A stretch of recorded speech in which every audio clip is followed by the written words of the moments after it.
જે બાળકો martial art શીખે છે એ 90% કિડ્સ ફર્સ્ટ જનરેશન છે. કરાટે જાપાનનું કહીએ છીએ, કુંફુ આપણે કહીએ છીએ કે ચાઇનાથી આવ્યું છે, અને આજની ડેટમાં સેલ્ફ ડિફેન્સની જરૂર ગર્લ્સને બહુ હોય છે. આજની જે જનરેશન છે ને એ રિયલ કરતાં રીલમાં વધારે જીવે છે. લોકો એવું સમજે છે કે આ ફિલ્ડ પછી બાળક હાઈપર એક્ટિવ થઈ જાય છે. એનો બેસ્ટ વર્ડ છે મારી પાસે કે તમને માર્શલ આર્ટ્સ નથી આવડતું અને જો તમને કોઈક મારે છે તો તમે શું કરશો?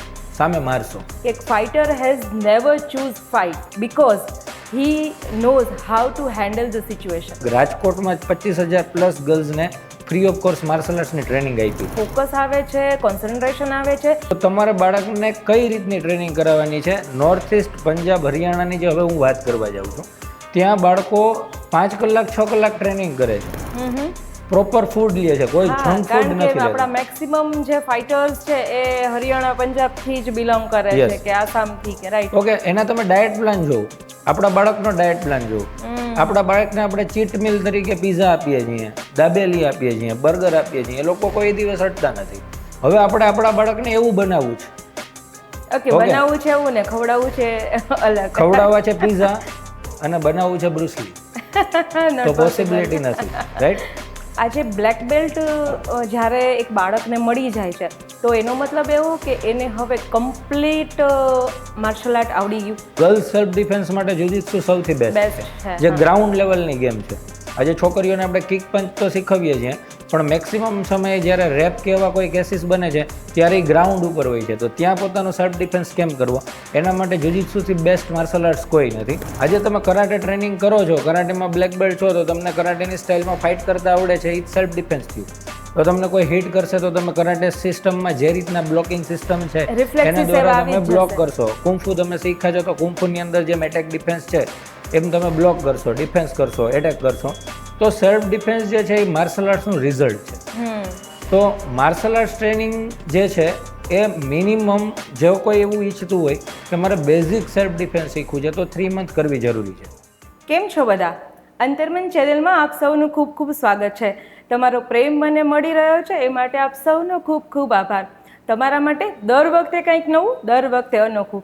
વેકેશન પડી ગયું છે એટલે દરેક મમ્મીઓને એમ થાય કે મારા બાળકોને હું કંઈક નવું શીખવું, એક એવી વસ્તુ શીખવું કે લાઈફ ટાઈમ એની સાથે રહે. આવું તમને બધાને થાય છે ને? તો તમારા માટે આ એપિસોડ ખૂબ જ ઉપયોગી બની રહેવાનો છે. મારી સાથે આજે સ્ટુડિયોમાં મહેમાન તરીકે આવેલા છે રોબિન કાસુંદ્રા. કેમ છો રોબિનભાઈ? ફાઇન. આમ તો મારે રોબિનભાઈને રોબિન કાસુંદ્રા કરતાં સેન્સાઈ રોબિન કાસુંદ્રા કહેવું જોઈએ, રાઈટ? યસ. રોબિનભાઈ, તમારા ડ્રેસ ઉપરથી ખબર પડી જાય છે કે તમે માર્શલ આર્ટ કરાવો છો. અને રોબિનભાઈનું ઇન્ટ્રોડક્શન આપું ને તો કહી શકાય કે રોબિનભાઈ લગભગ 2 દાયકાથી આ ફિલ્ડમાં છે. માર્શલ આર્ટના અનેક નવી ટેકનિકો એ લઈ આવ્યા છે અને લોકોમાં જાગૃતિ ફેલાવી છે. માર્શલ આર્ટ એટલે સેલ્ફ ડિફેન્સ. માર્શલ આર્ટ એક એવી સંસ્કૃતિ છે જે આપણા દેશની પણ છે. અનેક દેશોએ એને અપનાવી છે અને આજે લગભગ આખી દુનિયામાં પ્રસરેલી છે. રોબિનભાઈ, હું તમને પૂછીશ કે 2006થી તમે આ માર્શલ આર્ટ શીખો છો અને શીખવાડો છો. યસ. તો આનો અનુભવ તમારા માટે કેવો છે? 2006થી હું પોતે માર્શલ આર્ટ્સની ટ્રેનિંગ કરું છું. 2016માં મેં માર્શલ આર્ટ્સની ટ્રેનિંગ બાળકોને કરાવવાની સ્ટાર્ટ કરી. માર્શલ આર્ટ્સનો અનુભવ જનરલ કહેવા માટે જાઉં તો મારી લાઈફની અંદર તો માર્શલ આર્ટ્સથી ઘણા બધા ચેન્જીસ આવ્યા છે. જેમ કે મારી લાઈફ જ માર્શલ આર્ટ્સ છે, પણ અમારા દ્વારા જે બાળકોને માર્શલ આર્ટ્સની ટ્રેનિંગ કરાવવામાં આવી છે એમાં જે ચેન્જીસની વાત કરું તો બાળકોનું એજ્યુકેશન લેવલ પણ એનાથી બેટર બન્યું છે. માર્શલ આર્ટ્સથી બાળકોમાં ફોકસ, કોન્સન્ટ્રેશન ડેવલપ થાય છે, સેલ્ફ ડિસિપ્લિન એની અંદર આવે છે, એક અવેરનેસ બાળકની અંદર આવે છે. અને જનરલ જે બાળકો માર્શલ આર્ટ્સ નથી શીખતા એની કક્ષાએ માર્શલ આર્ટ્સ ટ્રેનિંગમાં જનારા બાળકોની અંદર સ્ટેજ ફિયર પણ દૂર થાય છે. ઓકે, તો કોઈ પણ ફિલ્ડની અંદર બાળકને જો આગળ વધવું હોય, કોઈ સ્પોર્ટ્સ હોય કે એજ્યુકેશન હોય કે રિયલ લાઈફ છે, તો ત્યાં માર્શલ આર્ટ્સ એમને ધ વે ઓફ લાઈફ તરીકે કામ આવે છે. માર્શલ આર્ટ્સ એક જીવન જીવવાનો રસ્તો જ છે. રાઈટ. ટેકનોફાઇટ માર્શલ આર્ટ એકેડમી રાજકોટમાં 15થી વધુ બ્રાન્ચ, 2000થી વધારે સ્ટુડન્ટ્સ, અને એમાં પણ ગુજરાતનું ગૌરવ અને રાજકોટનું ગૌરવ સમા 100થી વધારે બ્લેક બેલ્ટ સ્ટુડન્ટો. રોબિનભાઈ, એક બહુ મોટી સફળતા કહેવાય કે 100+ બ્લેક બેલ્ટ સ્ટુડન્ટ્સો. આની પાછળ કેટલો સમય લાગ્યો હતો? 2016થી અમે લોકો ટ્રેનિંગ કરાવીએ છીએ. 2016ની અંદર જોવા માટે જઈએ તો 18 સ્ટુડન્ટ્સ એટલે 18 સ્ટુડન્ટ્સની સાથે ફર્સ્ટ બ્રાન્ચ અમારી રાજકોટની અંદર સ્ટાર્ટ થઈ હતી. રાઈટ. એ સમયે બાળકોને 2016થી 2019 સુધી ટ્રેનિંગ આપવામાં આવી. 2019ની અંદર અમારી બ્લેક બેલ્ટની ફર્સ્ટ બેન્ચમાં 6 સ્ટુડન્ટ્સ હતા. એ બાદ 2019, 20, 21, 22, 23, 24 ને 25માં કોન્સ્ટન્ટ બ્રાન્ચ પણ વધતી ગઈ અને સ્ટુડન્ટ્સો પણ વધતા ગયા. આજે એકેડમીમાં 700+ સ્ટુડન્ટ્સ કરન્ટલી ટ્રેનિંગ લે છે. 15+ બ્રાન્ચીસ રાજકોટની અંદર આપણી ચાલે છે. આના વગર ગીર સોમનાથ જિલ્લો, મોરબી જિલ્લામાં પણ ટેકનોફાઇટ માર્શલ આર્ટ્સ પોતાની બ્રાન્ચીસ ધરાવે છે. તો જનરલી કેવું હોય છે કે white belt to black belt પહોંચવામાં 3 વર્ષ જેટલો સમય લાગતો હોય છે બાળકને. પરંતુ આપણી જે એકેડમી છે એની એક ખાસ વિશેષતા એ છે કે આપણે 6 ડેઝ ટ્રેનિંગ કરાવીએ છીએ. ઓકે. જનરલ રાજકોટ અને ગુજરાતની અંદર અને ઇન્ડિયામાં maximum martial arts training centre weekly 3 days ચાલતા હોય છે, જ્યારે આપણી એકેડમી વીકલી 6 ડેઝ ચાલે છે. તો જેમાં ટ્રેનિંગ પણ બાળકને અમે જ આપીએ છીએ, પ્રેક્ટિસ પણ અમે કરાવીએ છીએ. ક્યારેક સન્ડેના પણ એક્સ્ટ્રા ટ્રેનિંગ હોય છે. રાઈટ. તો આપણે ત્યાં બાળકો ક્લાસની જેમ. તો આપણે ત્યાં બાળકો 3 વર્ષના બદલે થોડા ઓછા ટાઈમમાં પણ બ્લેક બેલ્ટ સુધી પહોંચતા હોય છે. તો 2000 સ્ટુડન્ટ્સને જે તમે વાત કરી એ કેવી રીતના, તો કે 2016થી બાળકો આવતા ગયા, ટ્રેનિંગ લેતા ગયા. ઘણા બાળકો white, yellow, orange, green belt સુધી પહોંચે, ઘણા બ્લુ બેલ્ટ સુધી પહોંચે, ઘણા બ્રાઉનમાં છોડીને વહી જાય અને ઘણા બ્લેક બેલ્ટ બને. એમ અમે આ લેવલ ઉપર અત્યારે પહોંચ્યા છીએ. અને આની અંદર હું જ ખાલી નહીં પણ મારી ટેકનોફાઇટની ટીમની અંદર અત્યારે જે 23 ઇન્સ્ટ્રક્ટર છે એનો પણ મહત્વપૂર્ણ ભાગ છે. કારણ કે હું એકલો જરૂરી છે. યસ. કારણ કે 4 વાગ્યાથી ને 7 વાગ્યાનો સમય જે છે ઇવનિંગમાં એ બાળકોના સ્પોર્ટ્સ માટેનો સમય છે. આવડા મોટા રાજકોટની અંદર એક જ બ્રાન્ચ જો હોય તો હું પણ બધાને ટ્રેન ન કરી શકું. તો અમે રાજકોટના હરેક એરિયામાં અલગ અલગ એરિયાની અંદર અલગ અલગ બ્રાન્ચીસ સ્ટાર્ટ કરી અને સેમ ટાઈમ ઉપર બધી બ્રાન્ચ રન કરે છે. 4 વાગ્યે જ બધી બ્રાન્ચ સ્ટાર્ટ થાય અને સાંજના 8 વાગ્યા 9 વાગ્યા સુધી બ્રાન્ચીસ કન્ટિન્યુ હોય છે. અને એ બધી બ્રાન્ચમાં અલગ અલગ ઇન્સ્ટ્રક્ટર અને કોચ દ્વારા જે ટ્રેનિંગ આપવામાં આવે છે એને પગલે અમે આ લેવલ સુધી પહોંચ્યા છીએ. ખૂબ જ મોટી સફળતા છે. પણ આ સફળતાની પાછળ એક ગુરુ હશે કે તમે કોની પાસેથી શીખ્યા છો? ઓમ જોવા જઈએ તો મારા માર્શલ આર્ટ્સના ગુરુ ઘણા બધા છે. ઓકે. તો હું તમને મારી વાત કરું તો સૌથી પહેલો જો મારો કોઈ ગુરુ હોય માર્શલ આર્ટ્સની અંદર તો એ છે ટેલિવિઝન, ટીવી. ઓકે. કારણ કે 2006ની અંદર પહેલી વખત જ્યારે મેં બ્રુસલીનું એક મૂવી જોયેલું, મને આઈડિયા આવ્યો કે આવું માર્શલ આર્ટ્સ કે કરાટે જેવું કંઈક હોય. ઓકે. તો મેં શીખવાની શરૂઆત કરી મૂવીમાંથી જોઈને. તો બ્રુસલી પણ એક રીતના જોવા જાવ તો મારા ગુરુ જ ગણાય. એના પછી ઘણા બધા માર્શલ આર્ટિસ્ટ છે, જેકી ચેન છે, જેટલી છે, આપણા બોલિવૂડની અંદરથી અક્ષય કુમાર છે. આ બધાના મૂવીની અંદર જ્યાં પણ ક્યાંય માર્શલ આર્ટ્સના સ્ટન્ટ આવે, પંચ આવે, કિક આવે તો એ હું જોઈને પ્રેક્ટિસ કરતો. અચ્છા, એ તમને પેશનેટ કરતું હતું? યસ. અને 2006થી લઈ અને 2010નો જે જમાનો હતો એ ટાઈમમાં DVD VCDનો ટાઈમ હતો. એ ટાઈમે ઇન્ટરનેટ આ લેવલ ઉપર નહોતું, યુટ્યુબને. તો અમે એમાંથી જોઈને ટ્રેનિંગ કરેલી. અને એ બાદ 11-12 સાયન્સની અંદર હું ધોરાજી ભણવા માટે ગયો. ત્યારે મારા પહેલા જે મને કરાટેના ગુરુ મળ્યા જેમનું નામ છે મનીષ અગ્રાવત, જે હાલમાં મોરબીની અંદર માર્શલ આર્ટ્સ ટ્રેનિંગ સેન્ટર ચલાવે છે. એ બાદ ઘણા બધા ટીચર રાજકોટની અંદર મેં કુંફુની ટ્રેનિંગ બાસુજીત સિંહ થાંજમ કરીને મારા ગુરુ છે એમની પાસે લીધેલી છે. એના બાદ મેં ટ્રેનિંગ તારીક સંસય પાસે પણ લીધી છે. એના પછી અત્યારે આપણા કરાટેડો ફેડરેશન ગુજરાતના પ્રેસિડેન્ટ કલ્પેશ મકવાણા પાસે પણ મેં કોબુડો અને કરાટેની ટ્રેનિંગ લીધી છે. તો મારું પોતાનું માનવું એવું છે અને આજની તારીખમાં પણ હું ખુદ ટ્રેનિંગ કરું છું. જ્યાંથી પણ નાનું મોટું કંઈક શીખવા માટે મળે. ઘણા બાળકો મારા ક્લાસમાં આવતા હોય, મેં જે વસ્તુ શીખેલી નથી અને યુટ્યુબમાંથી જોઈને શીખીને આવે તો એમની પાસે પણ હું ટ્રેનિંગ કરી લઉં છું. તો બધા ગુરુ જ છે. જોવા માટે જઈએ તો આપણા ફિઝિકલ ગુરુ પણ ઘણા બધા છે. Teacher is always a student. Yes 100%. Okay. તમે જે વાત કરી કે તમે અલગ અલગ માર્શલ આર્ટ શીખ્યા છે, તો લાઈક લેમન લેંગ્વેજમાં કહે ને તો કરાટે છે, કુંફુ છે, પછી બોક્સિંગ છે, કિક બોક્સિંગ છે, એવું બધાને ખબર હોય. પણ આવું ઘણું બધું છે કે આપણે મૂવીઝમાં જોયું હોય કે કલરી પયટુ છે, રાઈટ? તો આવા કયા કયા ફોર્મ્સ છે એના વિશે થોડી જાણકારી આપશો? આપણે માર્શલ આર્ટ્સને બહુ સિમ્પલ લેંગ્વેજમાં સમજવાની શરૂઆત કરીએ. સિમ્પલ લેંગ્વેજ એટલે ઉપયોગ કરું છું કે આપણા ગુજરાતની અંદર ને ખાસ ઇન્ડિયામાં જે બાળકો માર્શલ આર્ટ શીખે છે એ 90% કિડ્સ ફર્સ્ટ જનરેશન છે. એમના મમ્મી પપ્પા માર્શલ આર્ટ્સના ફિલ્ડમાંથી બિલોંગ નથી કરતા. તો એમને ટેકનિકલ લેંગ્વેજમાં જો સમજાવશું તો થોડું અઘરું પડશે. તો એના કરતાં આપણે થોડીક બેઝિક લેંગ્વેજમાં સમજવાની કોશિશ કરીએ. course. સૌથી પહેલા વર્ડ્સ છે માર્શલ. ઓકે માર્શલનો મતલબ શું થાય છે? વોરિયર. ઓકે લાઈક અંગ્રેજો જે યોદ્ધાઓને ટ્રેનિંગ આપતા લડવાની, એને એ લોકો માર્શલ નામ આપતા. આર્ટ એટલે કલા. ઓકે, તો લડવાની અને સેલ્ફ ડિફેન્સ માટેની જેટલી પણ આર્ટ છે એને માર્શલ આર્ટ્સમાં સમાવેશ કરી શકાય છે. તો જે તમે બોલો છો કરાટે, કિક બોક્સિંગ, જુજિત્સુ, જુડો, આ બધી જે પણ આર્ટ છે એ બધા સબ્જેક્ટ છે માર્શલ આર્ટ્સના ડિફરન્ટ. હવે તમે એક વર્ડનો ઉપયોગ કર્યો તો કલરીપાયતું. તો કલરીપાયતું વિશે આપણે થોડુંક સમજશું ને તો આપણે માર્શલ આર્ટ્સને સમજી પણ સારી રીતના શકશું અને પેરેન્ટ્સને ખબર પણ પડશે કે ભાઈ માર્શલ આર્ટ્સ ઇન્ડિયન પીપલ માટે કેટલું ઇમ્પોર્ટન્ટ છે. રાઈટ. કલરીપાયતું એવું ફર્સ્ટ માર્શલ આર્ટ્સ છે જેમાંથી બધી માર્શલ આર્ટ્સનો જન્મ થયો છે. એટલે ઓરિજિનેટ ફ્રોમ ઇન્ડિયા. આ બધું ઓરિજિનેટ ફ્રોમ ઇન્ડિયા છે. Yes, જે અત્યારે આપણે કરાટે જાપાનનું કહીએ છીએ કે કુંફુ આપણે કહીએ છીએ કે ચાઇનાથી આવ્યું છે ને, તો બધું ઓરિજિનેટ ફ્રોમ ઇન્ડિયા. નહીં, એવું નથી. કરાટે જાપાનનું જ છે, રાઈટ? કુંફુ ચાઇનાનું જ છે. ઓકે બટ હું જે સમજાવવા માંગુ છું, કલરીપાયતું જે છે એની અંદર 18 હેન્ડ્સ ઓફ લોહાન ટેકનિક, જે 18 પ્રકારની અલગ અલગ ટેકનિક હતી કે જે આપણા દેશની અંદર હજારો વર્ષોથી પ્રેક્ટિસ થઈ છે. રાઈટ. ઓકે, કરાટેનો ઇતિહાસ તમે જોશો તો 400-500 વર્ષનો છે. કુંફુનો ઇતિહાસ 1600-1800 વર્ષનો છે. પણ એની પહેલા ઇન્ડિયાની અંદર કલરીપાયતું પ્રેક્ટિસ થતું હતું. કલરીપાયતુંની અંદર 3 વસ્તુઓ છે. એક તો કલરીપાયતુંની અંદર વેપનરી ટ્રેનિંગ છે, અલગ અલગ હથિયારની પ્રેક્ટિસ, સ્વોર્ડ છે, નાઇફ છે. ઓકે, એના વગર કલરીપાયતુંની અંદર hand to hand technique plus બોડીના પ્રેશર પોઈન્ટ, બોડીની મસાજ, ઓકે, અને એક સ્પિરિચ્યુઅલ લેવલ ઉપર પણ કલરીપાયતુંની પ્રેક્ટિસ થાય છે કરેલાની અંદર.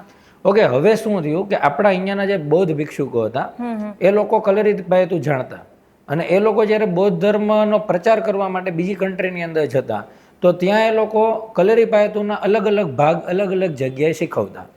એમ ચાઇનાની અંદર બોધિધર્મ નામના એક બૌદ્ધ સાધુ અહીંયાથી ગયા અને એમણે 18 હેન્ડ્સ ઓફ લોહાન ટેકનિક ત્યાંના મંકને શીખવી અને એ લોકોએ ઉત્તરોત્તર હરેક વર્ષે પ્રેક્ટિસ કરીને એકથી બીજા, બીજાથી ત્રીજા ગુરુઓને વિકસાવી અને આપી ટ્રેનિંગ આપતા એ લોકોએ કુંફુ ડેવલપ કર્યું, જેને સાવલિન કુંફુ કહેવામાં આવે છે. હવે ચાઇનાની અંદર સાવલિન કુંફુની જેમ કુંફુના બીજા પણ પ્રકાર છે. એવી જ રીતના કરાટે જે છે, વ્હાઇટ ક્રેન કુંફુ જે છે ચાઇનામાં, ત્યાં એમાંથી બનાવવામાં આવેલું. પછી એમાં પણ ફેરફાર થયા. તો કરાટે જે છે એ જેપનીઝ માર્શલ આર્ટ્સ જ ગણી શકાય. બટ એનું ઓરિજિન જે છે એ કલરીપાયતું જ ગણવું પડે. કારણ કે જ્યારે કોઈ પણ કન્ટ્રીને લડવાની ખબર ન પડતી ત્યારે આપણે લોકો અહીંયા મહાભારત થઈ ગયું છે, અહીંયા રામાયણ થઈ ગયું છે, તો એની અંદર આ બધી ટેકનિકનો ઉપયોગ થતો જ હતો. પરંતુ ખાસ આપણે પોઈન્ટ ઉપર આવીએ તો માર્શલ આર્ટ્સની અંદર મેં તમને જેમ કીધું એમ કરાટે, કિક બોક્સિંગ એ બધા સબ્જેક્ટ છે, પણ જનરલી માર્શલ આર્ટ્સને 2 કેટેગરીમાં ડિવાઈડ કરી શકીએ. મોડર્ન માર્શલ આર્ટ્સને આપણે સમજીએ તો એક છે સ્ટ્રાઇકિંગ માર્શલ આર્ટ્સ, એક છે grappling martial arts. Okay. Striking martial arts in the sense હું કોઈને પંચ, કિક, હિટ કરું છું, એલ્બો, નીઝથી સ્ટ્રાઇક કરું છું, હિટ કરું છું, તો એ સ્ટ્રાઇકિંગ માર્શલ આર્ટ્સ છે, જેમાં મારે કોઈને પકડવાનો નથી, મારે કોઈને થ્રો નથી કરવાનો. પણ જ્યારે મારે કોઈ વ્યક્તિને પકડવાનો છે ને થ્રો કરવાનો છે, ઓકે, એને લોક કરવાનો છે, તો એ માર્શલ આર્ટ્સને કહેવામાં આવે છે ગ્રેપલિંગ માર્શલ આર્ટ્સ. તો જુડો છે, કુસ્તી છે, જુજિત્સુ છે, આઈક્યુડો છે, આ બધા ગ્રેપલિંગ માર્શલ આર્ટ્સ છે. ટેકનોફાઇટ માર્શલ આર્ટ્સની અંદર શું અમે લોકો લઈ આવીએ છીએ? જનરલ રાજકોટની અંદર ગુજરાતમાં કરાટે ટ્રેનિંગ સેન્ટર ચાલતા કે જેમાં ઓનલી કરાટે ટ્રેનિંગ કરાવવામાં આવતી. લાઈક આ ટાઈપના વ્હાઇટ કલરના યુનિફોર્મની અંદર બાળકો પંચ, કિક ખાતા અને basic semi contact fighting training કરે. બટ અમારી જે ટ્રેનિંગનો મેઇન પોઈન્ટ છે એ બાળકનું ઓલ ઓવર ડેવલપમેન્ટ છે કે એક કિડ્સ પોતાનું સેલ્ફ ડિફેન્સ રિયાલિટીમાં પણ કરી શકવો જોઈએ. આ એક બહુ મોટો ક્વેશ્ચન છે કે આજની ડેટમાં સેલ્ફ ડિફેન્સની જરૂર ગર્લ્સને બહુ હોય છે, તો તમે ક્યારે એવા સેમિનાર કર્યા છે? યસ, ગર્લ્સ માટે અમે લોકોએ 2016થી 2025 એટલે અત્યાર સુધીના સમયમાં લગભગ રાજકોટમાં 25,000+ ગર્લ્સને ફ્રી ઓફ કોર્સ માર્શલ આર્ટ્સની ટ્રેનિંગ આપી છે. શું વાત છે! અને અમે લોકો આજે પણ કોઈ પણ સોસાયટીની અંદર 10, 15, 20 મહિલાઓ અથવા ગર્લ્સ અથવા તો ફૂલ ફેમિલી પણ હોય અને એવું કહે કે અમારે માર્શલ આર્ટ શું છે સમજવું છે, સેલ્ફ ડિફેન્સ શીખવું છે, તો introduction seminar free of cost જ આપીએ છીએ. વાહ! શા માટે આજના કિડ્સે માર્શલ આર્ટ શીખવું જોઈએ? તમે શું કહો છો એના ઉપર? એમ કે માર્શલ આર્ટ જે છે, તમે જેમ કીધું કે એક ડિસિપ્લિન વિકસાવે છે, ફોકસ વિકસાવે છે, તમારો શારીરિક બાંધો સારો કરે છે. એના અલાવા આજની જે જનરેશન છે ને એ રિયલ કરતાં રીલમાં વધારે જીવે છે. તો એના માટે શા માટે આ આર્ટ શીખવું જોઈએ? આનો એક સિમ્પલ જવાબ છે કે બાળકને માર્શલ આર્ટ શું કામે કરાવવું જોઈએ. બાળક માર્શલ આર્ટ્સ કરશે તો શું ફાયદો થશે અને શું નુકસાની થશે, આટલું ખાલી પેરેન્ટ્સ સમજી લે તો આ પ્રશ્ન જ ન લે. પણ તમે પ્રશ્ન પૂછેલો છે, જવાબ દેવો મારી ફરજ છે. તો સૌથી પહેલો મારો જવાબ હશે કે એને માર્શલ આર્ટ્સ એટલા માટે શીખવું જોઈએ કે તમે આજે બાળકની હેલ્થ, ઓકે, બાળકનું બોડી લેંગ્વેજ ઇન્ડિયામાં જે જોવો છો એની સાથે તમે પણ સોશિયલ મીડિયા ઉપર રીલ જો જાપાન ચાઇનાના બાળકોની તો ડિફરન્ટ દેખાય છે. આજે જાપાનીઝ લોકોનું સરેરાશ આયુષ્ય 84 યર છે. જાપાનમાં 100 વર્ષથી ઉપરની ઉંમરવાળા ઘણા બધા લોકો છે, જ્યારે આપણું ઇન્ડિયન લોકોનું સરેરાશ આયુષ્ય 57 યર અત્યારે છે. અને લાસ્ટ 10 યરમાં જ જંક ફૂડ અને આ બધી વસ્તુઓ આવી છે, લાઈક મોબાઈલ. એમ છતાં 57 ઉપર છીએ તો આ બાળકોની હાલત શું થશે? આજે અમે ઘણી બધી સ્કૂલની અંદર જઈએ છીએ, અમારા ક્લાસમાં પણ બાળકો આવે છે, તો અમને જે દેખાય છે મેક્સિમમ 100 બાળકોમાંથી 40 બાળકો, ઓકે, એ લોકો હેલ્ધી હોય છે. હેલ્ધી એટલે ઓવરવેઇટ હોય છે, એનો જે વજન હોવો જોઈએ એના કરતાં એમનો વધારે વજન છે. 10-15% બાળકો એવા છે કે જે લોકોને અલગ અલગ બીમારીઓ અત્યારથી જ થવા માંડી છે.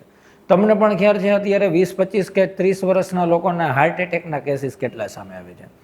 તો ફર્સ્ટ ઓફ ઓલ કે એને હેલ્થ માટે માર્શલ આર્ટ્સ કરવું જોઈએ.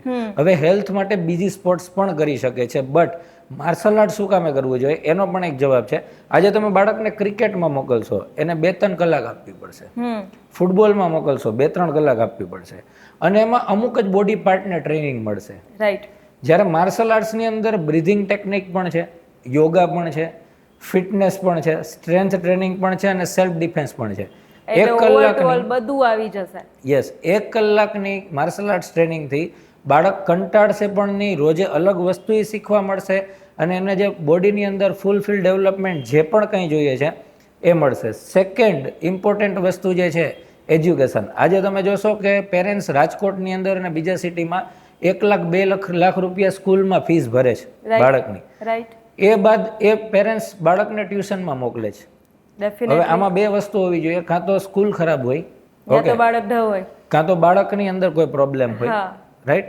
તો હવે આનો જવાબ હું તમને સિમ્પલ આપું છું કે એ બાળક ટ્યુશનમાં જઈને પણ પર્સન્ટેજ નથી લઈ આવી શકતું, રાઈટ. તો એની પાછળ રીઝન શું છે? તો હવે અહીંયા જવાબ એ છે કે ભાઈ બાળકમાં કંઈક પ્રોબ્લેમ છે, ફોકસ નથી, બાળકની અંદર ફોકસ, કોન્સન્ટ્રેશન નથી, બાળકની અંદર સ્ટેજ ફિયર છે. આજે અમે સ્કૂલમાં માર્શલ આર્ટ્સ ટ્રેનિંગ માટે જઈએ, કોઈ બાળકને ઊભો કરીને આપણે પૂછીએ કે બેટા પોતાના વિશે 10 વર્ડ્સ બોલ, બાળક નથી બોલી શકતું, રાઈટ, પોતાના વિશે જ નથી બોલી શકતું, રાઈટ. તો બાળકની અંદરથી સ્ટેજ ફિયર દૂર કરવા માટે, એની અંદર કોન્સન્ટ્રેશન, ફોકસ વધારવા માટે, રિસ્પેક્ટ, આપણા બાળકોમાં હવે રિસ્પેક્ટ નથી રહી. ટીચર પ્રત્યે જે પહેલાં રિસ્પેક્ટ હતી, ઓકે, કે એકબીજાની સાથે કેવી રીતના વ્યવહાર કરવો, કેવી રીતના બોલવું, તો માર્શલ આર્ટથી રિસ્પેક્ટ પણ આવે છે. ઓકે, એટલે એક તમે કહો છો કે ફોકસ આવે છે, કોન્સન્ટ્રેશન આવે છે, અને એની સાથે સાથે સોશિયલ બિહેવિયર પણ અહીંયા ડેવલપ થાય છે. યસ, કારણ કે માર્શલ આર્ટની શરૂઆત તમે ઘણી વખત જોયું હશે કે માર્શલ આર્ટ્સમાં આવી રીતના માથું ઝુકાવીને એકબીજાને મળવાનું હોય છે, કે તમે મને રિસ્પેક્ટ આપો તો હું તમને રિસ્પેક્ટ આપું. આ માર્શલ આર્ટ્સનો ફર્સ્ટ રૂલ છે. ઓકે, આની શરૂઆત અહીંયાથી થઈ છે.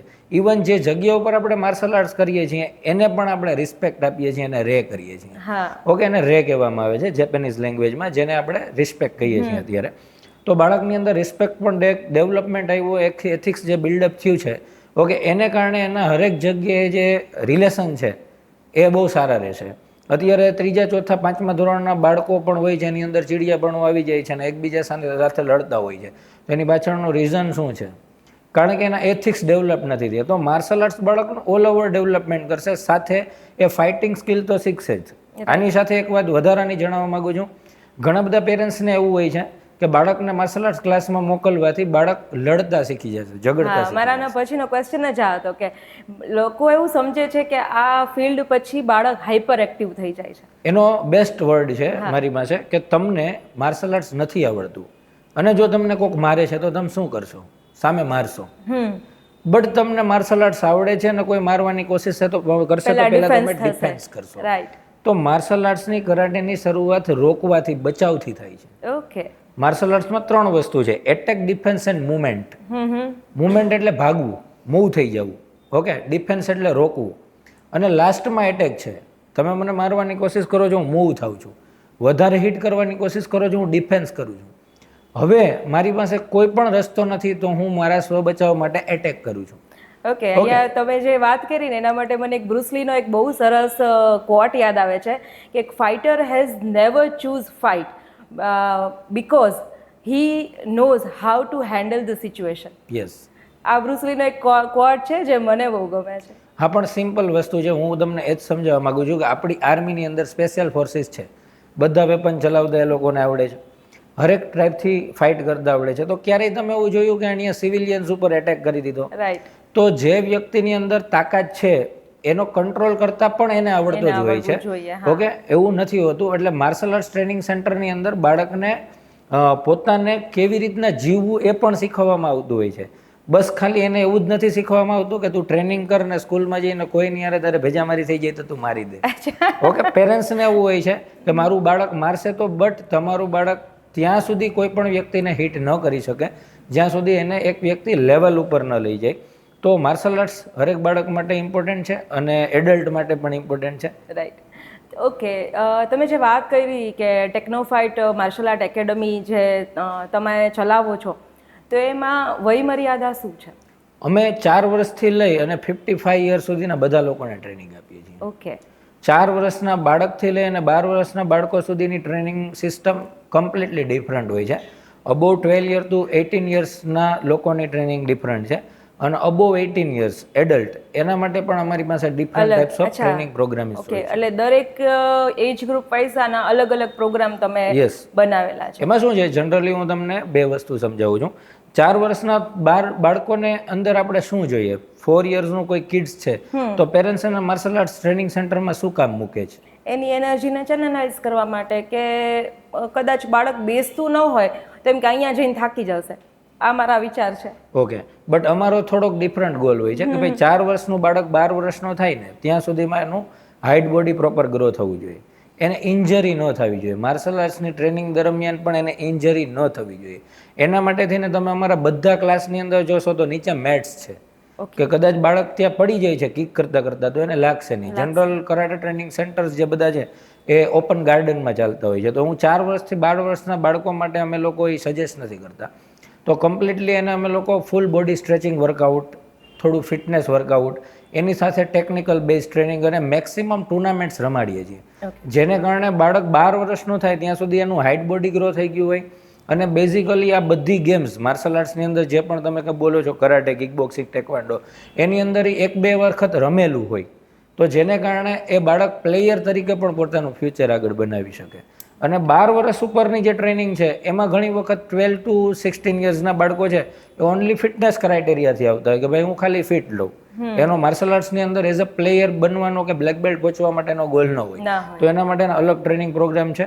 અબોવ 18માં પણ અલગ અલગ ટાઈપ્સથી આવે છે લોકો. આજે અબોવ 18માં ઘણા બધા લોકો એઝ એ MMA પ્લેયર બનવા માટે આવે છે તો એના માટેની ટ્રેનિંગ ડિફરન્ટ છે. કોઈ આવે છે કે ભાઈ મારે ખાલી મારી ફિટનેસ માટે માર્શલ આર્ટ્સ કરવું છે, સેલ્ફ ડિફેન્સ માટે, તો એના માટેના પણ ટ્રેનિંગ પ્રોગ્રામ અલગ હોય છે. બરાબર છે. અચ્છા, લાંબો ગાળો થઈ ગયો, લાઈક તમે 2006થી આ ફિલ્ડમાં છો ને 2016થી એકેડમી ચલાવો છો, રાઈટ? એટલે ઓલમોસ્ટ 10 યર્સ થવા આવશે. તો આ દરમિયાન અલગ અલગ ટાઈપના પેરેન્ટ્સને મળ્યા હશો, તો પેરેન્ટ્સના ક્યારેય એવા રિવ્યૂ આવે કે લાઈક અત્યારે લગભગ બધાને 1 બાળક 2 બાળક હોય તો બાળક માટે પેમ્પરિંગ અને પ્રેમ બહુ વધારે હોય, આના વિશે કાંઈ કહેશો? યસ, માર્શલ આર્ટ્સના ક્રાઇટેરિયાથી સૌથી પહેલાં સમજાવવા માગું છું. રાજકોટના અને ગુજરાતના પેરેન્ટ્સની મેન્ટાલિટી અને આપણા ઇન્ડિયાની જ અંદર નોર્થ ઇસ્ટ અને પંજાબ, હરિયાણા ગણો તો ત્યાંના પેરેન્ટ્સ અને સ્ટુડન્ટ્સની મેન્ટાલિટી, અને એ બાદ ફોરેન કન્ટ્રી ઉપર આપણે જશું, આઈડિયા આવે તમને કે માર્શલ આર્ટ્સની અંદર જ નહીં પણ કોઈ પણ ફિલ્ડમાં ડેવલપમેન્ટ માટે શું ઇમ્પોર્ટન્ટ છે. આપણે અહીંયા જે પેરેન્ટ્સ છે ને એ લોકો સૌથી પહેલાં બાળકોને માર્શલ આર્ટ્સ ટ્રેનિંગ સેન્ટરમાં મોકલે છે. આફ્ટર ધેન બાળકને 3 મહિના 6 મહિના પછી પૂછશે કે તારે માર્શલ આર્ટ્સમાં જવું છે કે નહીં, રાઈટ? 6 વર્ષ 8 વર્ષ 12 વર્ષનું બાળક પોતાના ડિસિઝન લેવા માટે તૈયાર જ નથી, રાઈટ? હવે હું તમને રોજે 100 સ્કોટ્સ કરાવીશ 30 દિવસ સુધી અને પછી તમને કોઈ ચોઈસ આપવામાં આવે કે તમારે સ્કોટ્સ કરવા છે કે નહીં, તો તમે ઓબ્વિયસલી ના પાડશો, રાઈટ? બટ તમારા જે હિતેચ્છુ છે, લાઈક તમારા પેરેન્ટ્સ છે કે તમારા ગાર્ડિયન છે, એને તમને ક્યાં લઈ જવા છે એ ખ્યાલ છે. તો એના માટે આ વસ્તુ તમારા માટે જરૂરી છે, કરવી પડશે. તો ખાસ હું ગુજરાતના પેરેન્ટ્સને તો એક વસ્તુ તમારા માધ્યમથી સમજાવવા માગું છું કે જો તમે બાળકને કોઈ પણ એક્ટિવિટીમાં મૂકો છો, માર્શલ આર્ટ્સની જ વાત નથી કરતો, કોઈ પણ સ્પોર્ટ્સ એક્ટિવિટીમાં, તો 3 વર્ષ સુધી બાળકને કોઈ ચોઈસ નથી આપવાની. બાળકે એની મેળે ચૂઝ કર્યું છે ક્રિકેટ. ઘણી વખત બાળકોને તમે પૂછશો કઈ ગેમ રમવી છે, ક્રિકેટ. ક્રિકેટની કીટ લઈ દેશે પેરેન્ટ્સ અને ક્રિકેટ એકેડેમીમાં મોકલશે, પણ હવે ત્યાં જતાં સીધું 2 મહિનામાં બાળક ના પાડી દેશે. તમને ખ્યાલ છે શું કામે બાળક ના પાડી દે હવે ક્રિકેટમાં નથી જવું? થાકી જતું હોય યા તો ક્રિકેટ એકેડેમીમાં જતાં પહેલાં બાળકને એવું હોય છે કે હું ત્યાં જઈશ, મને બેટ આપશે અને બધા બોલ ફેંકશે અને હું ત્યાં બેટથી હરેક વખતે બોલને મારીશ. પણ ખરેખર પેલા ફિલ્ડિંગ આપે છે. ખરેખર પહેલાં 5, 10, 15 રાઉન્ડ દોડાવવામાં આવે અને એની સ્ટેમિના ચેક થાય, એને ફિઝિકલ ફિટનેસ કરાવે, એનું બોડી ફ્રી કરે. ઓકે, પછી કેચિંગ પ્રેક્ટિસ હોય, પછી બોલિંગ પ્રેક્ટિસ હોય. તો બાળકને એ જે ફોર્મેટ છે એને ફોલો કરવી નથી, કારણ કે એની એજ પણ નથી. રાઈટ? તો સેમ માર્શલ આર્ટ્સની અંદર છે. જ્યારે અમારી પાસે બાળક આવે છે તો અમે સૌથી પહેલાં બાળકોને ટ્રેનિંગ 3 મંથ બેઝિક કરાવીએ. આફ્ટર 3 મંથ થોડી હાર્ડ ટ્રેનિંગ કરાવીએ, કારણ કે એને મારે ટુર્નામેન્ટ્સના લેવલ ઉપર લઈ જવું છે તો વધારે ટ્રેનિંગ કરાવવી પડે. આફ્ટર ધેન જ્યારે ડિસ્ટ્રિક્ટ લેવલ ચેમ્પિયનશિપ આપણું બાળક કમ્પ્લીટ કરી લે છે, સ્ટેટ નેશનલ માટે 3-4 કલાકની ટ્રેનિંગની રિક્વાયરમેન્ટ પડે, તો ખાસ આપણા અહીંયાના પેરેન્ટ્સમાંથી 90% પેરેન્ટ્સ બાળકને ટ્રેનિંગમાં મોકલતા નથી, પણ ટુર્નામેન્ટમાં મોકલે છે. ઓકે, તો પછી રિઝલ્ટ ક્યાંથી મળે? તમે ટ્રેનિંગ જ પ્રોપર નથી લીધી તો પછી રિઝલ્ટ મળવાનો જ હવે જ્યારે રિઝલ્ટ ડાઉનફોલમાં આવશે તો પેરેન્ટ્સ અને બાળક એ સમજવાને બદલે કે મારે મહેનત કરવી જોશે, માર્શલ આર્ટ્સને છોડી દે છે. રાઈટ. એવું એજ્યુકેશનમાં નથી કરતા. આજે 5th, 6th સ્ટાન્ડર્ડમાં કોઈ બાળક હોય અને 60-70% એમને આવે અને એ બાદ એના પેરેન્ટ્સને એવું લાગે કે આનું તો 90% જેવું રિઝલ્ટ આવવું જોઈએ, તો પેરેન્ટ્સ અને બાળક મળીને શું કરશે? ટ્યુશનમાં જશે, વધારે ટાઈમિંગ આપશે, સ્કૂલની અંદર પણ વધારે સમય વિતાવશે. બટ માર્શલ આર્ટ્સ માટે કે બીજી સ્પોર્ટ્સ માટે ગુજરાતના પેરેન્ટ્સમાં જે આ વસ્તુ હોવી જોઈએ, બહુ અવેરનેસ ઓછી છે. અને એનો મેં પહેલાં પણ જવાબ આપ્યો કે આ બાળક ફર્સ્ટ જનરેશન છે. આ જનરેશન પછીના ટાઈમમાં પ્રોબ્લેમ નથી આવવાની. તો અત્યારના પેરેન્ટ્સને એ વસ્તુ સમજવી જરૂરી છે કે જો તમે માર્શલ આર્ટ્સ ટ્રેનિંગ સેન્ટરમાં બાળકને મોકલો છો તો તમારે બાળકને કઈ રીતની ટ્રેનિંગ કરાવવાની છે. નોર્થ ઇસ્ટ, પંજાબ, હરિયાણાની જે હવે હું વાત કરવા જાઉં છું, ત્યાં બાળકો 5 કલાક 6 કલાક ટ્રેનિંગ કરે છે, પ્રોપર ફૂડ લે છે, કોઈ જંક ફૂડ નથી લેતા. આપણા મેક્સિમમ જે ફાઇટર્સ છે એ હરિયાણા, પંજાબ થી જ બિલોંગ કરે છે કે આસામ થી કે રાઈટ. ઓકે, એના તમે ડાયટ પ્લાન જોવો, આપણા બાળકનો ડાયટ પ્લાન જોવો. આપણા બાળકને આપણે ચીટ મિલ તરીકે પીઝા આપીએ છીએ, દાબેલી આપીએ છીએ, બર્ગર આપીએ છીએ, એ લોકો કોઈ દિવસ હટતા નથી. હવે આપણે આપણા બાળકને એવું બનાવવું છે. ઓકે, બનાવવું છે એવું ને ખવડાવવું છે અલગ. ખવડાવવા છે પીઝા અને બનાવવું છે બ્રુસલી, તો પોસિબિલિટી નથી. રાઈટ? હવે એના કરતાં પણ આપણે વધારે વાત કરીએ ને ઇન્ટરનેશનલ લેવલ પ્લેયર્સ અને કિડ્સ, તો ચાઇનાની વાત કરીએ. ઓલિમ્પિકની અંદર સૌથી વધારે મેડલની લિસ્ટની અંદર ચાઇના, અમેરિકાના નામ હોય છે. તો ત્યાં બાળકોને 4 વર્ષની ઉંમરથી એક જ વસ્તુ માટે ટ્રેન કરવામાં આવે છે. જિમ્નાસ્ટિક માટે 100 બાળકોને 4 વર્ષની ઉંમરમાં સિલેક્ટ કરવામાં આવી ગયા, કે કરાટે માટે જાપાનમાં 100 બાળકોને 4-5 વર્ષની ઉંમરથી સિલેક્ટ કરી લીધા. તો હવે એ 5 કલાક કરાટે કરશે ને 2 કલાક ભણશે. ઓકે, બીજા ટાઈમમાં એ આરામ કરશે. ઓકે, ટેકનિકલી વસ્તુઓ શીખશે. ઓકે, અને જ્યારે એની એક એજ ઉપર આવી જશે તો એની ટ્રેનિંગનો પીરિયડ્સ ટાઈમ વધી જશે. રાઈટ? તો એ લોકો આપણા કરતાં બેટર ડેવલપમેન્ટ આપશે. જ્યારે આપણા પેરેન્ટ્સને શું જોઈએ છીએ કે મારું બાળક એજ્યુકેશન 10 વર્ષ પછી અને દર વર્ષે નવું કંઈ કરી લેવું છે. યસ, મારા બાળકને એજ્યુકેશનમાં 90% આવવા જોઈએ, કરાટેમાં ગોલ્ડ મેડલ હોવો જોઈએ, ક્રિકેટમાં એને વિરાટ કોહલીની જેમ શોટ મારતા આવડવા જોઈએ. પોસિબિલિટી નથી. આ બધા અલગ અલગ વ્યક્તિના કામ છે. ઓકે, આજે વિરાટ કોહલીને એમ કહેવામાં આવે કે ભાઈ તમે કિક મારીને દેખાડો, કરી શકશે? ના કરે. મને કોઈ એમ કહે કે તમે કવર ડ્રાઈવ મારીને બતાવો, ઓફકોર્સ ના, પોસિબિલિટી નથી. તો પેરેન્ટ્સે કમસે કમ બાળકોને 12 વર્ષ સુધી માર્શલ આર્ટ, સ્પોર્ટ્સ બધું કરાવવું જોઈએ. આફ્ટર 12 યર ડિસાઇડ કરવું જોઈએ કે મારે મારા બાળકને સ્પોર્ટ્સમાં કેટલું આગળ લઈ જવું છે. જો પ્લાનિંગ એવો બને છે કે નહીં એ ફિઝિકલ ફિટનેસ માટે સ્પોર્ટ્સ કરે છે તો 1 કલાકનું માર્શલ આર્ટ્સ ઓકે છે અને કરવું જોઈએ. બટ જો એવો પ્લાનિંગ હોય કે એને હવે આગળ જવું છે, રાઈટ, તો એના માટે એને માર્શલ આર્ટ્સની અંદર 4, 5, 6 કલાક તો શું આખો દિવસ પણ આપવો પડશે. રાઈટ. ઓકે, તમે જે વાત કરી કે આગળ જવું છે, આમાં બેલ્ટ અને ગ્રેડિંગ સિસ્ટમ હોય છે, રાઈટ? Yes. વ્હાઇટ પછી યલો પછી ગ્રીન, રાઈટ? એવી રીતે જે બેલ્ટ હોય, લાસ્ટમાં બ્લેક બેલ્ટ 1, 2, 3 ડિગ્રી ઉપર ચડતા જાય. યસ. તો આ જે બ્લેક બેલ્ટ જ્યારે એક બાળકને મળી જાય છે, તો એનો મતલબ એવો કે એને હવે કમ્પ્લીટ માર્શલ આર્ટ આવડી ગયું? આ બહુ સારો સવાલ છે. જનરલી પેરેન્ટ્સને એવું છે કે બેલ્ટ જે છે માર્શલ આર્ટ્સમાં હોય છે, બટ હું એક વસ્તુ સમજાવી દઉં કે માર્શલ આર્ટ્સની જે ડિફરન્ટ સબ્જેક્ટ છે, કરાટે, કિક બોક્સિંગ, ટેકવાન્ડો, જુજિત્સુ, તો આમાં ઘણી માર્શલ આર્ટ્સ એવી છે જેમાં બેલ્ટ સિસ્ટમ નથી. ઓકે. લાઈક બોક્સિંગની અંદર, કુસ્તીની અંદર કોઈ બેલ્ટ સિસ્ટમ નથી. કિક તો એમાં બોક્સિંગ, ગ્રેડિંગ કેવી રીતે આવે? યસ, એમાં ગ્રેડિંગ નથી, એમાં ટ્રેનિંગ છે અને ટુર્નામેન્ટ્સના ક્રાઇટેરિયા ઉપર બાળકનું ડેવલપમેન્ટ ઓકે. ખ્યાલ પડે. કરાટે જે છે અને ટેકવાન્ડો છે, આ બંનેની અંદર બેલ્ટ એક્ઝામિનેશન હોય છે, જેને જનરલી ક્યુ સિલેબસ કહેવામાં આવે છે, જે ઉલટેથી ચાલે. જાપાનીઝ લેંગ્વેજની અંદર કરાટે છે, ઓકે, જેપનીઝ ક્યુ સિલેબસ, લાઈક 9th ક્યુ, 8th ક્યુ, 6th ક્યુ, 7th ક્યુ, આવી રીતના. તો 9th ક્યુ મીન્સ વાઇડ બેલ્ટ. આજે કોઈ બાળક પહેલે દિવસે કરાટે ટ્રેનિંગ સેન્ટરમાં આવે છે તો એ 9th ક્યુ છે, ઓકે, એટલે કે વાઇડ બેલ્ટ છે, એના માટે કોઈ એક્ઝામ્સ નથી. નીચેથી સ્ટાર્ટ કરવામાં આવે યસ. છે. Okay. Wide belt means 9th ક્યુ, પછી 8th ક્યુ આવશે યલો બેલ્ટ, એના પછી આવશે 7th Q orange belt, 6th Q green belt, belt. 5th Q blue, 4th Q purple, 3rd Q brown, 2nd Q brown, 1st Q brown and first દાન black belt. First દાન black belt means પહેલી ડિગ્રીનો black belt. હવે આને કહેવામાં આવે diploma. Like બાળકે black belt સુધી ટ્રેનિંગ કરી છે, એનો મતલબ કે એની બેઝિક ટ્રેનિંગ કમ્પ્લીટ કરી છે, હવે એનું એડવાન્સ લેવલ સ્ટાર્ટ થવાનું છે. રાઈટ. બટ અહીંયા પેરેન્ટ્સ અને બાળકને એવું છે કે હું બ્લેક બેલ્ટ થઈ ગયો એટલે મને બધું આવડી ગયું. બ્લેક બેલ્ટ એટલે એની શરૂઆત છે. તો બ્લેક બેલ્ટ ટ્રેનિંગ જે છે એની અંદર સૌથી પહેલી મહત્વની જો કોઈ વસ્તુ હોય, ઓકે, કરાટેની અંદર, તો એ છે કાતા. શું છે કાતા? એક એવી વસ્તુ છે જે પેરેન્ટ્સ માટે પણ સમજવું જરૂરી છે ને બાળકો માટે પણ. બ્લેક બેલ્ટ કેના આધાર ઉપર મળે છે? શું તમે ફાઇટ રમી લ્યો એટલે બ્લેક બેલ્ટ મળી જાય? કે તમે ડિસ્ટ્રિક્ટ સ્ટેટ લેવલમાં ચેમ્પિયન થયા એટલે બ્લેક બેલ્ટ? નહીં. કરાટે જેપનીઝ માર્શલ આર્ટ છે. જેપનીઝ માર્શલ આર્ટ્સની અંદર કરાટેમાં હું જે ટ્રેનિંગ કરાવું છું સોતોકાન કરાટે, એવી જ રીતના કરાટેની બીજી સ્કૂલો પણ છે, શિતોર્યુ કરાટે, ગોજુર્યુ કરાટે. આની અંદર એક કાતા સિલેબસ છે જેમાં કમસે કમ 1 થી 10 કાતા જે છે એ લોકોને આવડવા જરૂરી છે. ઓકે.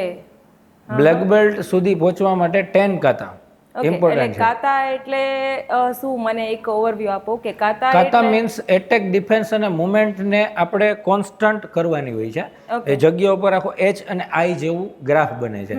મુવમેન્ટ ટ્રેનિંગ કહેવાય એને. એને વન ટાઈપ ઓફ પેટર્ન પણ કહી શકાય, ઓકે, જેની અંદર એટેક, ડિફેન્સ અને મુવમેન્ટ આ ત્રણેય વસ્તુનો સમાવેશ થાય છે, ઓકે. અને અલગ અલગ કાતા જે છે એ અલગ અલગ માસ્ટરે બનાવેલા છે.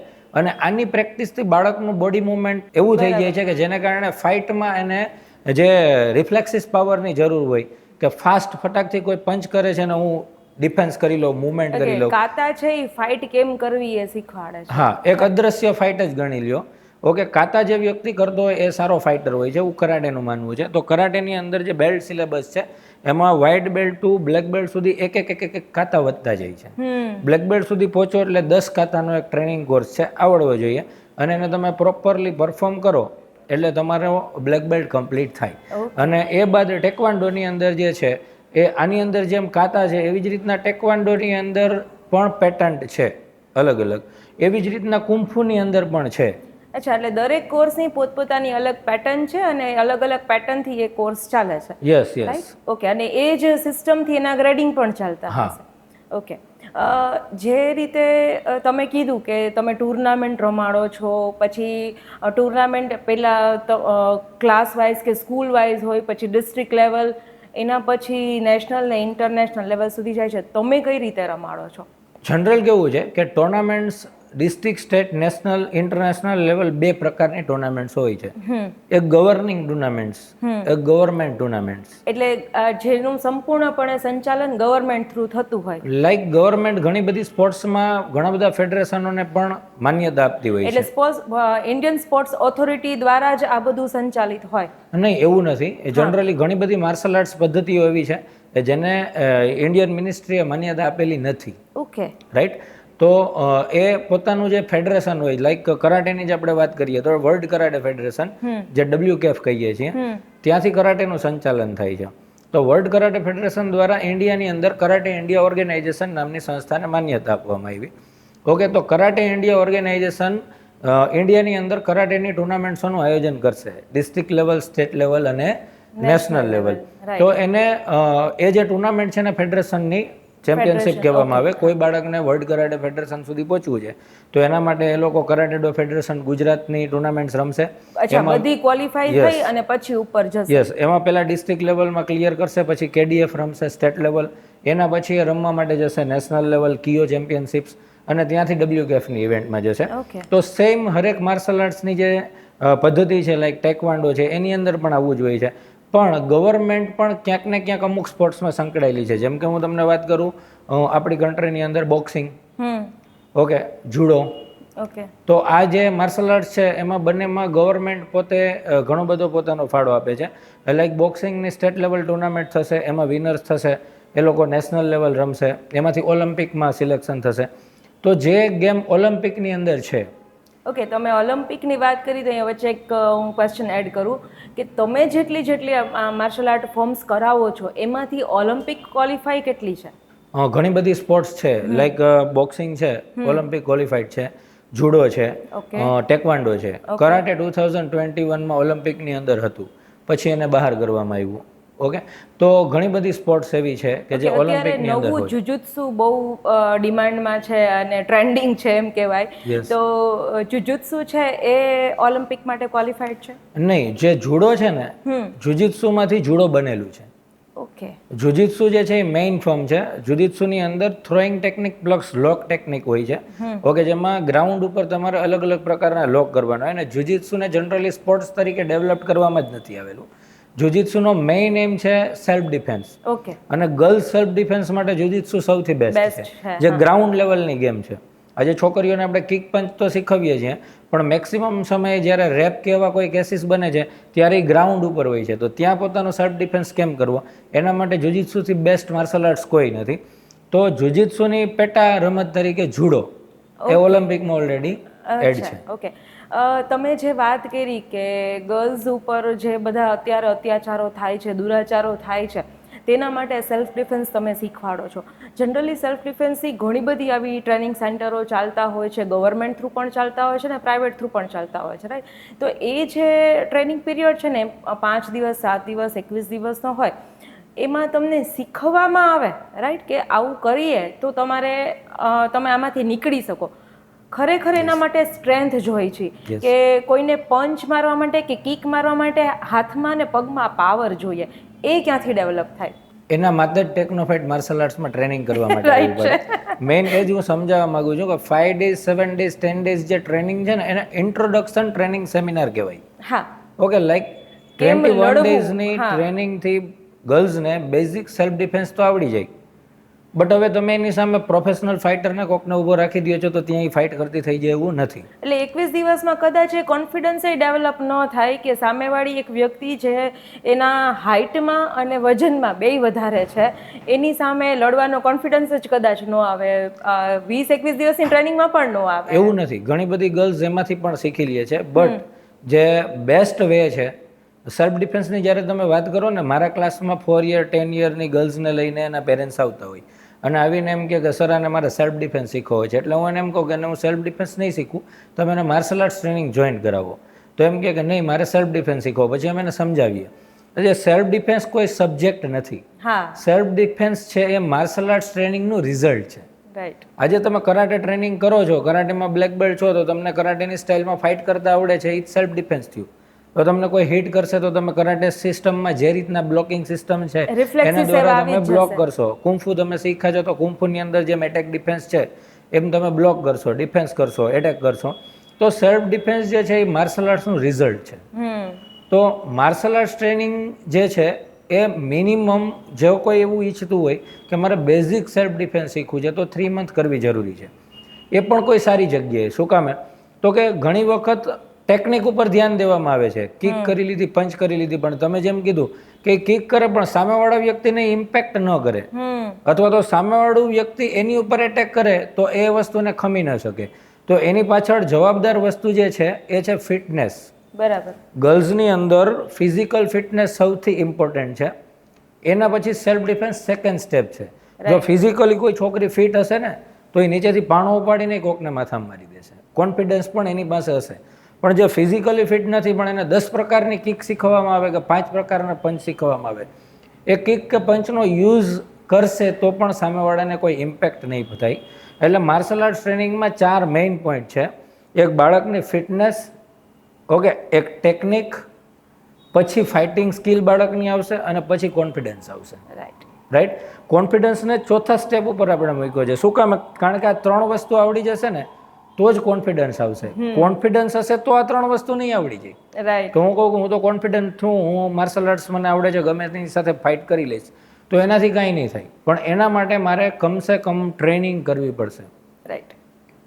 ઓકે, તમારા સાથે વાત કરીને એટલી સરસ જાણકારીઓ મળી છે અને આઈ મસ્ટ સે કે આજના પોડકાસ્ટ થ્રુ ઘણા બધા વાલીઓના જે કન્ફ્યુઝન છે ને એ દૂર થઈ ગયા હશે. રવિનભાઈ, તમારો ખૂબ ખૂબ આભાર કે તમે બહુ જ સરસ જે વિસ્તૃત માહિતી કહી ને કે એ તમે આપી છે. આને સાથે સાથે હું તમને એક લાસ્ટ ક્વેશ્ચન એ પૂછીશ કે રાજકોટના તમારા જે 15 અલગ અલગ સેન્ટર છે એમાંથી તમારી મેઇન બ્રાન્ચ ક્યાં છે? મારી મેઇન બ્રાન્ચ અમીન માર્ગ ઉપર છે. મારી પોતાની હાજરી સવારમાં 7 થી 10 અને ઇવનિંગમાં 4 વાગ્યાથી 9 વાગ્યા સુધી ત્યાં હોય છે. ઓકે. હું પોતે ત્યાં ટ્રેનિંગ કરાવું છું. આના વગર અમીન માર્ગને છોડતા હરેક એરિયામાં આપણી બ્રાન્ચ છે. ઓકે. જ્યાં અમારા ક્વોલિફાઈડ બ્લેક બેલ્ટ ઇન્સ્ટ્રક્ટર દ્વારા ટ્રેનિંગ આપવામાં આવે છે. બધી બ્રાન્ચ જે છે ઇન્ડોર છે, આઉટડોર બ્રાન્ચ નથી. હરેક બ્રાન્ચની અંદર તમને મેટ્સ અને ટ્રેનિંગ ઇક્વિપમેન્ટ્સ મળશે. બરાબર. અને હરેક કલાકની અંદર 15-20 સ્ટુડન્ટ્સને જ ટ્રેનિંગમાં અમે લોકો એટલે પર્સનલાઇઝ ટ્રેનિંગ થઈ શકે. યસ, કારણ કે માર્શલ આર્ટ્સ જે છે એવું નથી કે 40-50 લોકોને એકી સાથે લાઇનમાં ઊભા રાખી અને કરાવી દેવાય. એવું શો ઓફ વાળું કામ પણ ઘણા લોકો કરતા હોય છે. બટ આપણા ટ્રેનિંગ પ્રોગ્રામ્સ ડિફરન્ટ છે. આપણે બાળકોને એક અલગ લેવલ ઉપર પહોંચાડવા છે. અને અમારી ટેકનોફાઇટ માર્શલ આર્ટ્સ એકેડમીનો સિમ્પલ ગોલ છે કે બાળકો ખેલ મહાકુંભ જે આપણા ગુજરાતમાં ચાલે છે એના વગર સ્કૂલ ગેમ્સ, ઓકે, આ બંને કોમ્પિટિશન્સમાં ડિફરન્ટ માર્શલ આર્ટ્સમાં ભાગ લેવા જોઈએ. ભાગ લેતા થશે, ચેમ્પિયન બનાવતા અમને આવડે છે. રાઈટ. તો જે પેરેન્ટ્સ બાળકોને એક લેવલ ઉપર માર્શલ આર્ટ શીખવા માગે છે, ચેમ્પિયન બનાવવા માગે છે, એ ટેકનોફાઇટ માર્શલ આર્ટ્સમાં આવી શકે છે. ઓકે, મને મળી શકે છે અને ટ્રેનિંગ માટે પણ આવી શકે છે. દરેક વસ્તુ, દરેક માહિતી તમને નીચેના ડિસ્ક્રિપ્શનમાં મળી જશે. ટેકનોફાઇટ માર્શલ આર્ટના ઇન્સ્ટા FB હેન્ડલ મળી જશે. રોબિનભાઈ કાસુદરાના પર્સનલ મોબાઈલ નંબર મળી જશે. તેમજ બ્રાન્ચનું એડ્રેસ પણ મળી જશે. હવે તમારે તમારા બાળકને ત્યાં સુધી લઈ જવાનું છે, માર્શલ આર્ટ શીખવવાનું છે અને હવે આપણી જવાબદારી છે કે આપણી નેક્સ્ટ જનરેશનને આપણે સક્ષમ બનાવીએ, સમજદાર બનાવીએ અને કોન્ફિડન્ટ બનાવીએ. નમસ્કાર. Thank you રોબિનભાઈ.